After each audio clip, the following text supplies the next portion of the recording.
One great note-taking tool is hidden in the features of any Google account. Every student and teacher in HWDSB already has a Google account, whether they know it or not.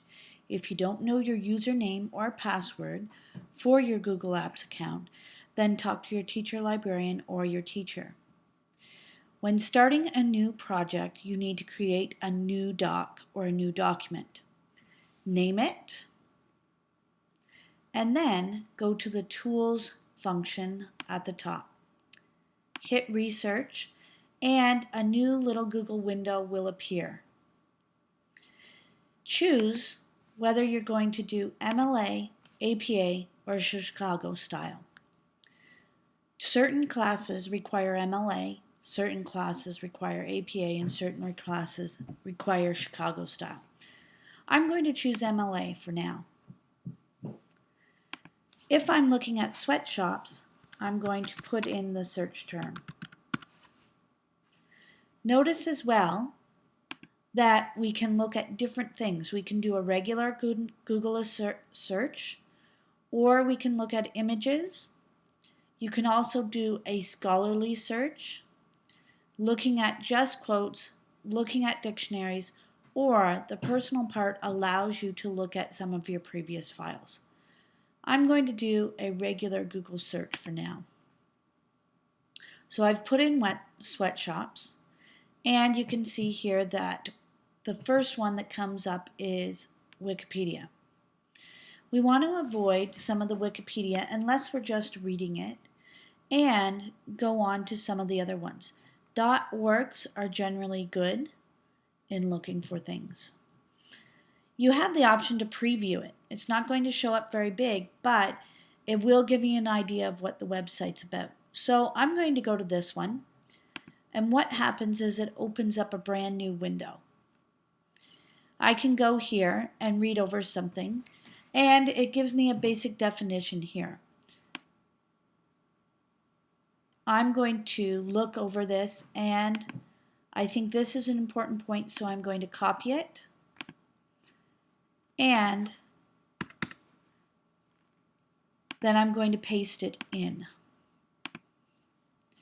Note that this is only the first step in doing what I need to do. I obviously am not going to keep it as just a cut and copy. I don't need this anymore, so I'm going to put it away, but I also have the option to insert the link. This gives me a hot link for later, and I can get to it whenever I need to. The other thing I can do right away is I can go to that and I can cite it. I've chosen MLA as my choice, so I cite it and I scroll down, and it is already cited in proper MLA format. You can see here that I have taken this information from the Green America website. This is the information that I cut and copied into here, and I did have it referenced. Now, we can't just leave note-taking at just simply copying, but we need to put it in our own words. We also need to summarize, put in fewer words, and cut out all the extra information. This is already in pretty simple language, but I've decided to reword it and give it my own meaning. Usually what I do is try and bullet or put a little note in front, and here's what I've summarized for mine. Now, once I get my wording, here's my wording.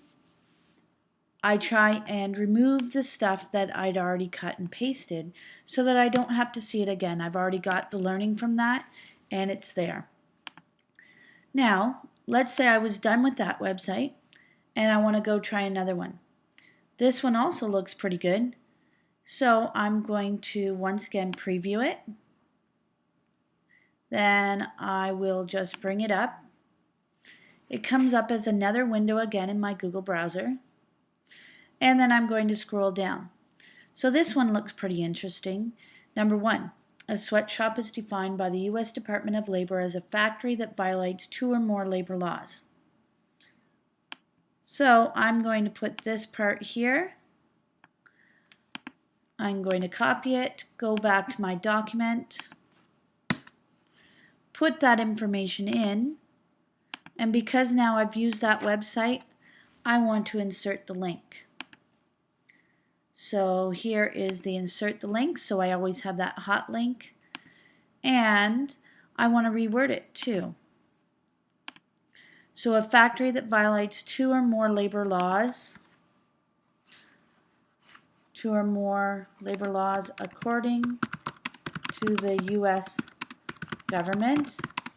Now, a couple of things here. I would also want to check to see if that is Canadian labor laws as well, or what exactly is a labor law. So I might want to put a note to myself, what are the labor laws? And what does Canada say too? So that's just a little note to myself to find for later. I might find it in this article or I might find it later. Once again, we need to remember to cite it, and if you go down to the bottom, it's cited there.